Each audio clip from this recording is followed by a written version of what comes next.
small town with a very large imagination. Lay alone in his room with his radio on, looking for another station.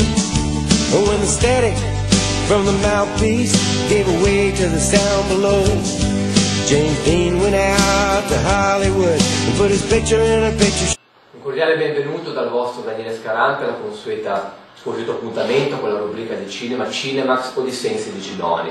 Nella puntata odierna ci occupiamo di The Burning Plane, una originalissima commedia, dramma, cioè per certi versi è un dramma, per altri una commedia di Guillermo Arringa, già sceneggiatore per Inarrito di 21 grammi e Babel, due grandi successi, uno dei quali targato Brad Pitt. The Burning Plane è la cronistoria di uno sconvolgente dramma familiare, giocato su diversi piani narrativi che si intersecano grazie ad una bellissima tecnica di flashback. La trama è molto complicata e si dipana appunto attraverso immagini giustapposte e incastrate tramite la tecnica del flashback. Infatti un uomo e una donna, due fedifraghi, muoiono bruciati in un camper in un'Olanda desolata per mano della figlia di lei, gelosa, che più tardi intreccerà poi una relazione con il figlio del fedifrago morto nel camper. Da questa relazione nascerà una bimba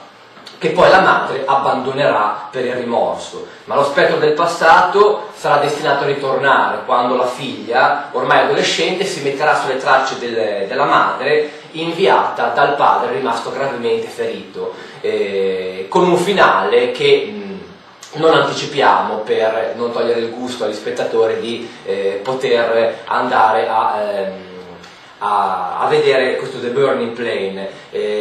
Due grandi attrici protagoniste, una Kim Basinger e Charlize Theron, due grandi attrici che interpretano madre e figlia su due piani diversi separati, con due parti completamente opposte, ma entrambe in grado di offrire quelle emozioni che ci hanno sempre abituato nella loro passata carriera cinematografica. Una trama quindi, dicevamo, molto intricata ma giocata con abilità e leggerezza attraverso un montaggio calibrato e straordinariamente preciso e una tecnica di flashback che dà non solo rende viva l'azione, ma rende intrigante una storia apparentemente molto